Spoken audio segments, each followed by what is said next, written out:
consent to any searches. I just want to make that clear. I'm not going to search it. I don't consent to any seizures either. Okay. Just going to hold this so I can have a conversation with you. Okay. What crime am I suspected of committing? And you just pointed that gun at me when it was loaded, just so you know. You twisted it, pointed it right at me. Like before you wrecked the slide, you pointed it right at my legs. People are calling about a guy walking around with a gun, so... Okay. That's not illegal. Can I have my gun back and get moving along? Need your ID, and then we'll get you on your way. What crime do you suspect me of committing?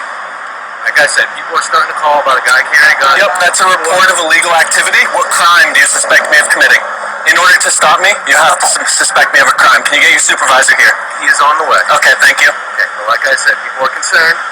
It's a public safety issue. So I'm here to make sure everyone's all set.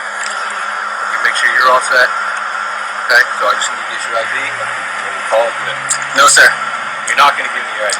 Unless you are issuing me a summons as 17A, 15A I need to make sure requires, then... Can you let me speak for a second? Yep. I need to make sure you're not a felon to carry this. Do you suspect me of being a felon? I don't know you. So okay, if you don't suspect me of being a felon, then I would like my gun back and I would like to proceed on my way. In order to carry a gun, you're not allowed to be a felon. Correct, but unless you suspect me of being a felon, there's no reason for you to stop me. There is a reason to stop you. Unless you suspect me of a crime, as Terry v. Ohio, Delaware v.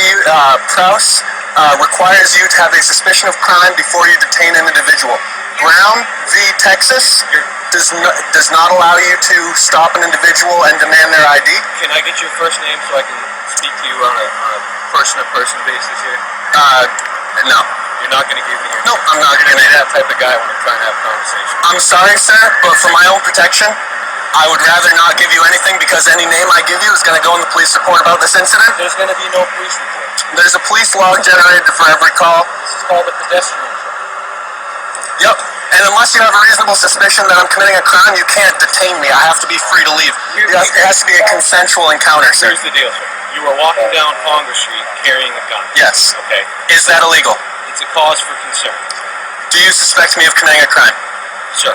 Do you suspect me of committing a crime, yes or no? Sir. What do you have on your shirt? Suspenders. Keep my pants up. Yeah, it's the buckle for the suspenders. This is common practice. Okay. Yep. It's illegal common practice. It's not illegal. You see a guy walking down the street carrying a gun. Yep. Okay. Is that the only reason why you stopped me? Yes. That I'm carrying a gun? Yes. Okay. In that case, I want you to refer you to DeBeery v. U.S. DeBeery v. DeBeery v. U.S. says that a firearm, where legally carried, cannot be the only cause for reasonable suspicion for a stop. Yep. Am I free to go? You are. Okay. Can I have my gun back? Sure. Thank you. So